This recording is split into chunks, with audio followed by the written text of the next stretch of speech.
Hello viewers. 27 நட்சத்திரங்களில் மூன்றாவது நட்சத்திரமாக இடம்பெற்றுள்ளது கிருத்திகை நட்சத்திரம்.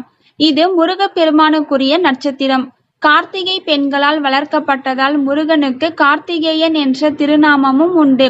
இதனால் முருகனின் அருளை பெறுவதற்கு நட்சத்திரமாக சிறப்பு பெற்ற கார்த்திகை பெண்களுக்குரிய கார்த்திகை நட்சத்திரத்தில் வழிபடுவது மிகவும் சிறப்பானது. இந்த நாளில் விரதமிருந்து வழிபட்டால் கார்த்திகை பெண்களின் அருளுடன் முருகப்பெருமானின் அருளையும் பெறலாம். மற்ற மாதங்களில் வரும் கார்த்திகை நட்சத்திரத்தை விட ஆடி மாதத்தில் வரும் கார்த்திகை நட்சத்திரம் மிகவும் சிறப்பானது. அம்பிகைக்கு இணையான சிறப்பை பெற்ற கார்த்திகை பெண்களை ஆடி மாதத்தில் வழிபடுவது மிகவும் உயர்வான புண்ணியத்தை பெற முடியும். கார்த்திகை விரதம் இருப்பவர்கள் ஆடி மாத கார்த்திகை துவங்கி தை மாத கார்த்திகை வரை தொடர்ந்து 6 மாதங்கள் விரதம் இருப்பார்கள்.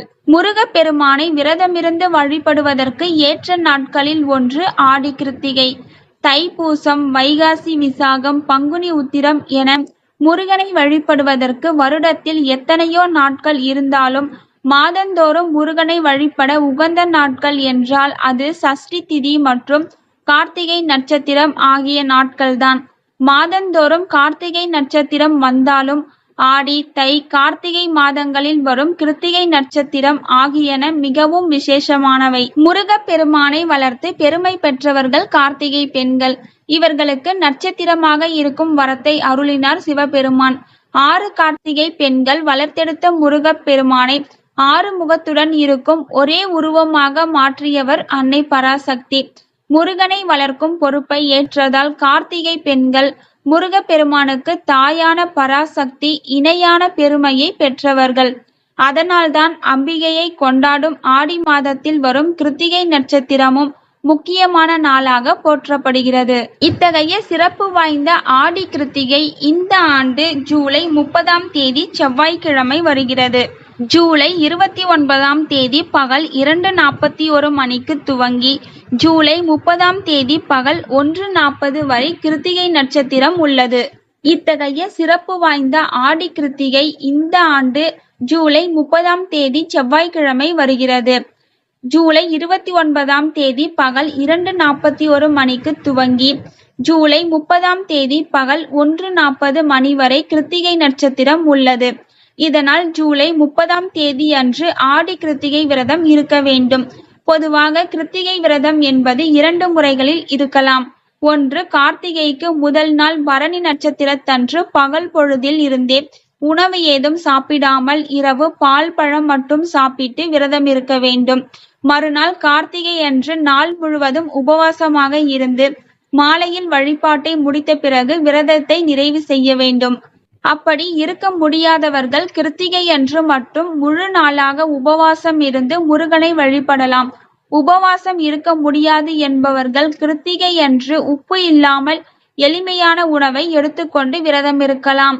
அன்று மாலை 6 மணிக்கு மேல் வீட்டில் உள்ள முருகப்பெருமானை படத்தை சுத்தம் செய்து செவ்வரளி, செம்பருத்தி பூ போன்ற சிவப்பு நிற மலர்கள் அல்லது வாசனை மிகுந்த வெள்ளை நிற மலர்களால் சுவாமி படத்திற்கு அலங்காரம் செய்து கொள்ள வேண்டும். மணப்பலகையில் ஷட்கோண கோலமிட்டு அதில் சரவண பவ என எழுதி 6 தீபங்கள் ஏற்ற வேண்டும். நெய் அல்லது நல்லெண்ணெயில் விளக்கேற்றுவது சிறப்பானது. நம்மால் முடிந்த ஏதாவது ஒரு பொருளை நெய்வேத்தியமாக படைக்கலாம். எதுவும் முடியாத பட்சத்தில் பழம் மட்டும் கூட வைத்து படைக்கலாம்.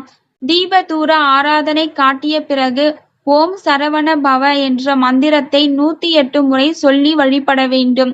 ஆடி கிருத்திகை அன்று கந்த சஷ்டி கவசம் அவசியம் பாராயணம் செய்ய வேண்டும். இது தவிர திருப்புகழ் பாடல்கள், வேல் விருத்தம், மயில் விருத்தம், கந்தர் அலங்காரம், கந்தர் அனுபூதி என்ற முருகனுக்குரிய எந்த மந்திரம் தெரிந்தாலும் சொல்லி வழிபடலாம். வழிபாடுகளை முடித்த பிறகு விரதத்தை நிறைவு செய்து கொள்ளலாம். முடிந்தால் அருகில் உள்ள முருகன் கோவிலுக்கு சென்று வழிபடுவது சிறப்பானது. கார்த்திகை பெண்கள் நட்சத்திரங்களில் ஒன்றாக இருக்க சிவனிடம் வரம் பெற்றவர்கள். அதனால் அவர்களுக்குரிய ஆடி கிருத்திகை நாளில் விரதம் இருந்து வழிபட்டால் 27 நட்சத்திரங்கள், 9 கிரகங்கள் என எவற்றால் பிரச்சனை இருந்தாலும் அது சரியாகும். எந்த ஒரு கிரக தோஷம், கால சர்ப்ப தோஷம், நாக தோஷம் இருந்தாலும் விலகும். திருமண தடை நீங்கும். பித்ருக்களின் சாபம், பித்ரு தோஷம் ஆகியவற்றால் குழந்தை பேறு இல்லாமல் இருந்தால் அதுவும் சரியாகும். கார்த்திகை மாதத்திற்குரிய சிறப்பே தலைமை பதவி தரக்கூடியதாகும். பதவி உயர்வு கிடைக்க வேண்டும் என்பவர்கள் இந்த நாளில் விரதமிருந்து வழிபடலாம். தேங்க்யூ ஃபார் வாட்சிங்.